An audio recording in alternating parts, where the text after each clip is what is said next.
പിതാവായ ദൈവം എന്നും സഞ്ചരിക്കാനിറങ്ങുന്നു തൻ്റെ ഛായ തന്നെയായ മനുഷ്യനൊപ്പം. പിതാവായ ദൈവം എന്നും സഞ്ചരിക്കാനിറങ്ങുന്നു തൻ്റെ ഛായ തന്നെയായ മനുഷ്യനൊപ്പം.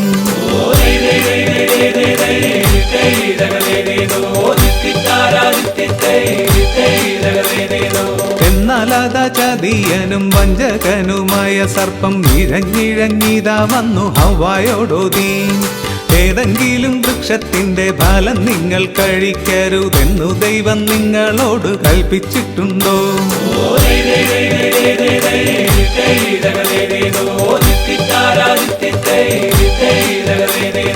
എല്ലാ വൃക്ഷങ്ങളിൽ നിന്നും ഫലം ഞങ്ങൾക്കു ഭക്ഷിക്കാം, നടുക്കുള്ള വൃക്ഷഫലം മാത്രം പറ്റില്ല. സർപ്പത്തിന്റെ മധുരമാം വാക്കിൽ ഹവ്വ വീണുപോയി, ആദത്തിനെ തന്റെ കൂടെ പങ്കാളിയാക്കി.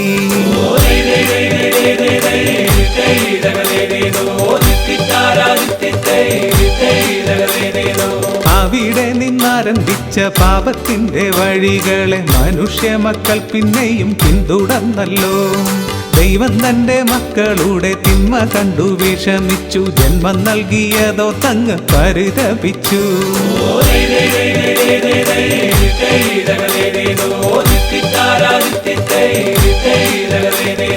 ദൈവത്തിന്റെ സ്നേഹവലയത്തിൽ നിന്നും മക്കൾ പോയി സ്വന്ത ഇഷ്ടത്താലെ അവർ ജീവിച്ചിടുന്നു. ദൈവം മനസ്സിൽ ചിന്തിച്ചു, ലോകത്തെ ഞാൻ നശിപ്പിക്കും, മനുഷ്യനെ ഭൂവിൽ നിന്ന് തുടച്ചു മാറ്റും.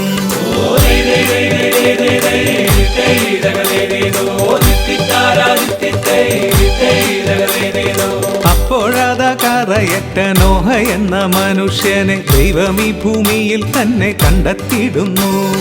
ദൈവം നോഹയോടരുളി, ഭൂമുഖത്തെ പൂർണ്ണമായി പ്രളയത്താൽ ഉടനെ ഞാൻ നശിപ്പിച്ചിടും.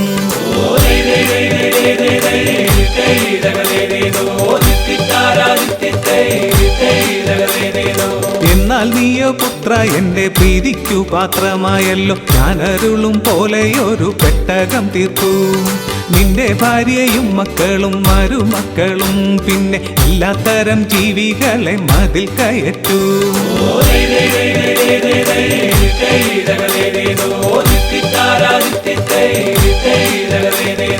40 ദിനരാത്രങ്ങൾ ശക്തമായി മഴ പെയ്തു, ഭൂതലത്തിലുടനീളം വെള്ളം പൊങ്ങിലോ. നോഹയും തന്റെ കുടുംബം മുഴുവനും പെട്ടകത്തിൽ വെള്ളത്തിനു മീതെ കൂടി ചലിച്ചിടുന്നു.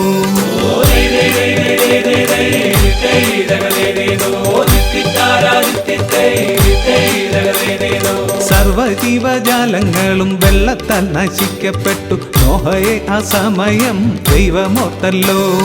നോഹയും ആ പെട്ടകത്തിലുണ്ടായിരുന്നവരെല്ലാം ദൈവത്തിന്റെ സ്മരണയിൽ പൊന്തി വന്നല്ലോ.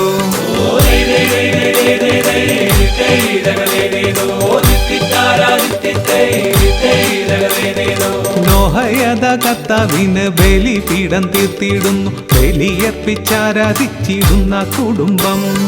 ദൈവം അതിൽ സംപ്രീതനായി നോഹയോടരുളിടുന്നു, പ്രളയത്താൽ ഭൂമുഖത്തെ നശിപ്പിക്കില്ല.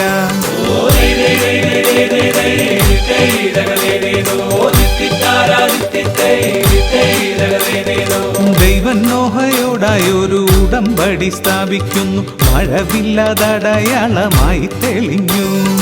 ആകാശത്ത് മഴവില്ല് തെളിയുമ്പോൾ ഓർത്തിടും ഞാൻ നിങ്ങളുമായി ചെയ്ത എന്റെ ഉടമ്പടിയെ.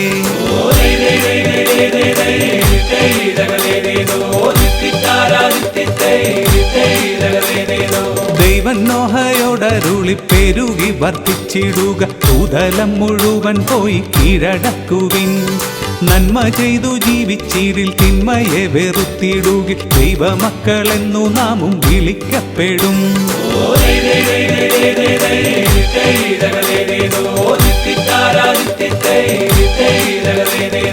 നിത്യതയിലെ ദൈവത്തിങ്കിലേക്കായുള്ള നമ്മുടെ ഈ ജീവിതത്തെ ദൈവത്തിന് സമർപ്പിച്ച് വിശുദ്ധി നേടാം. നല്ല ജീവിതം കണ്ടിട്ട് ദൈവം നമ്മിൽ പ്രസാദിക്കാൻ കൂദാശ ജീവിതം നമ്മെ സഹായിക്കട്ടെ.